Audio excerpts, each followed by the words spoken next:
दोस्तों, आज की कहानी है। बहू, तेरे पास मेरे कामों के लिए समय नहीं है तो बता दे। दोस्तों, कहानी शुरू करने से पहले अगर हमारे चैनल को सब्सक्राइब नहीं किया हो तो कर लीजिए ताकि आपके पास पहुंचे हर नया वीडियो।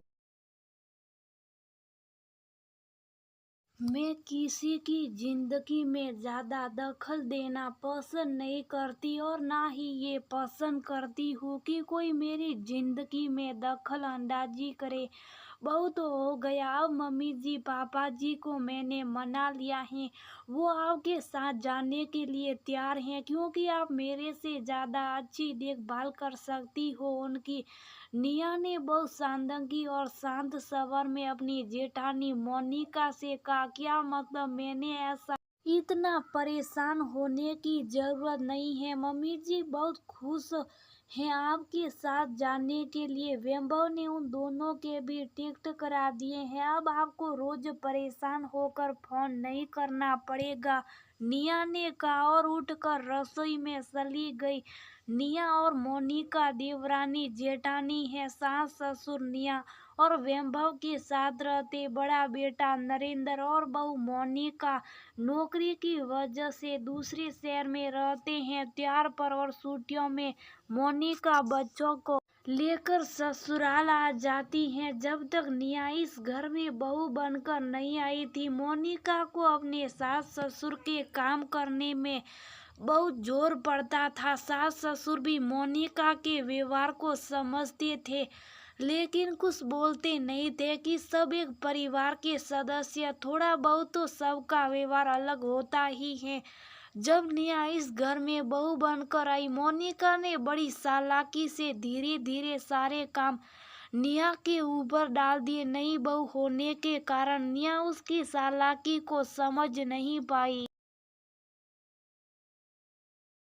वो सास ससुर की मन से सेवा करती। सास ससुर को और क्या चाहिए? अपनी सेवा हो रही हो तो वो क्यों कुछ बोले। जल्द ही मोनिका ने अपने पति को उकसाकर दूसरे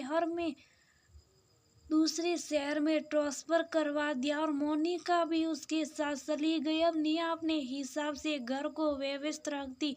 मोनिका को तो लग रहा था कि कुछ ही दिन में निया और मम्मी जी को झगड़ों की गूंज सुनाई देने लगेगी, लेकिन निया ने ऐसा होने नहीं दिया। अगर सासू माँ कुछ कहती भी तो उसे माँ का गुस्सा समझ, यही उसने अपनी माँ से सीखा था क्योंकि उसे परिवार में बड़ों की अहमियत पता थी। घर बड़े बुजुर्गों के आशीर्वाद से पनपता। एक दिन मोनिका ने अपनी सास को फोन किया। बातों बातों में पता लगा कि उन्हें भतीजी की शादी में जाने के लिए नई साड़ी चाहिए, लेकिन निया बाजार जाने का समय नहीं निकाल पा रही। मोनिका बोली, मम्मी जी ये बहुत गलत बात है।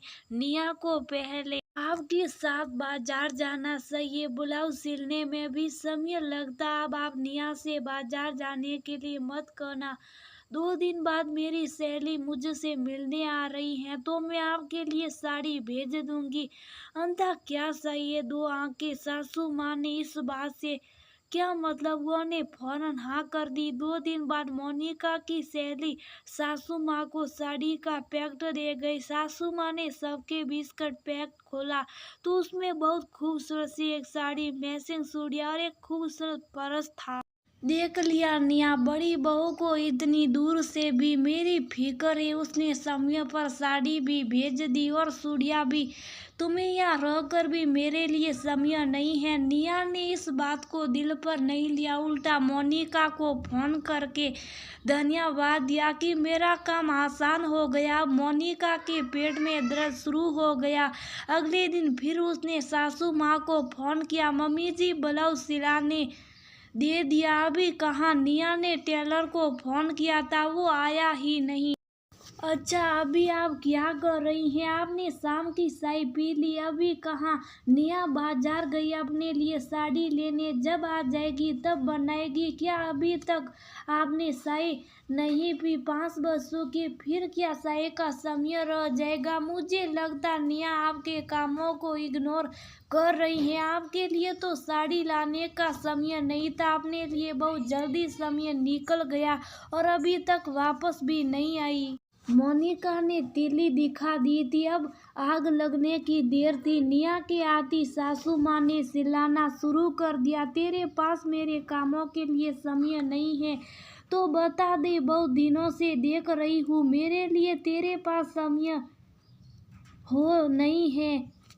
बड़ी बहू ने ऐसा कभी नहीं किया, वो हमेशा मेरे सारे काम समय पर करती थी। अभी तक तो नेहा सोच रही थी कि सासू माँ ऐसी बातें क्यों कर रही हैं, लेकिन मोनिका का नाम सुनती वो चौंक गई, क्योंकि अब तो वैभव उसे मोनिका की आदत के बारे में बता चुका था। नेहा कुछ नहीं बोली और चुपचाप अंदर चली गई। सासू माँ ने तुरंत मोनिका को फोन किया, बड़ी बहू तू सही कह रही थी, मेरे कहते ही नेहा का मुंह बन गया और वो मुझसे कुछ बोले बिना अंदर चली गई। मोनिका समझ गई कि आग लग चुकी है, बस फैलने की देर है। वो बोली, मम्मी जी कहने से ही काम चलेगा, आप बहुत सीधी हो, कुछ बोलती नहीं हो, ऐसे तो वो आप पर हावी हो जाएगी।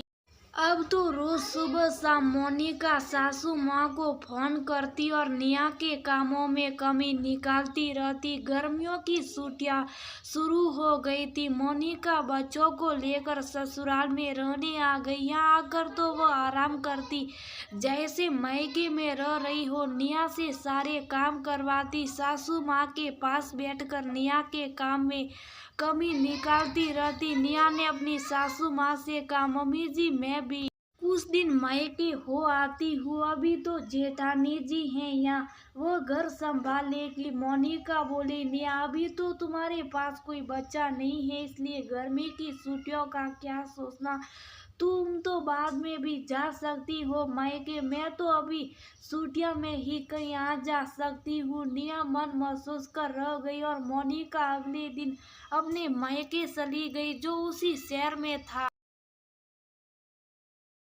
नेहा को समझ तो सब आ रहा था कि जेठानी जी क्या कर रही हैं, उसे अपने परिवार में ऐसी दखल अंदाजी पसंद नहीं थी, लेकिन जब परिवार का सदस्य ऐसा काम करे तो क्या कहे। वो अपने परिवार में कलह भी नहीं करना चाहती थी। आज जेठानी जी अपने मायके से वापस आकर रात को वापस अपने शहर जाने वाली थी। नेहा ने उनके आने से पहले सास ससुर से कहा, मम्मी जी पापा जी घर भी आपने नहीं देखा और वैभव को कुछ दिन के लिए कंपनी की तरफ से मुंबई भेजा जा रहा, वहाँ सबको अपने परिवार के लेकर आना, तो मैं सोच रही हूँ कि मैं भी चली जाऊँ, ऐसा मौका कहाँ मिलता। वैभव भी कह रहे कि अब तो भाभी आपका बहुत ध्यान रखती हैं, तो कुछ दिन जेठानी जी के पास रह आइए, जब हम वापस आएंगे तो आपको ले आएंगे। इस बहाने आप जेठ जी का घर भी देख लेगी और कोलकाता भी घूम लेगी।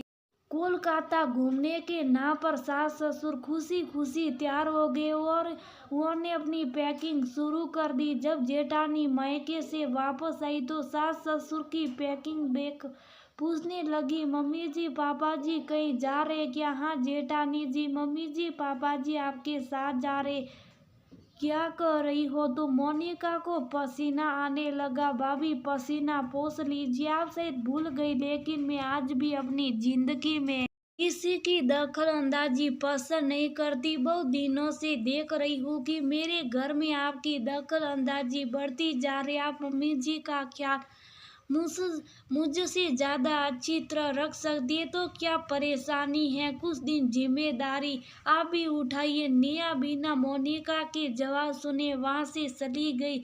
आज उसके मन में उमड़ रहा इतने दिनों का तूफान शांत हो गया था। मोनिका यही सोच रही थी कि उसने जो आग सास बहू के बीच लगाई थी, उसका रुख अब उसकी तरफ हो गया। किसी ने सही कहा कि कभी किसी के फटे में टांग नहीं अड़ानी चाहिए।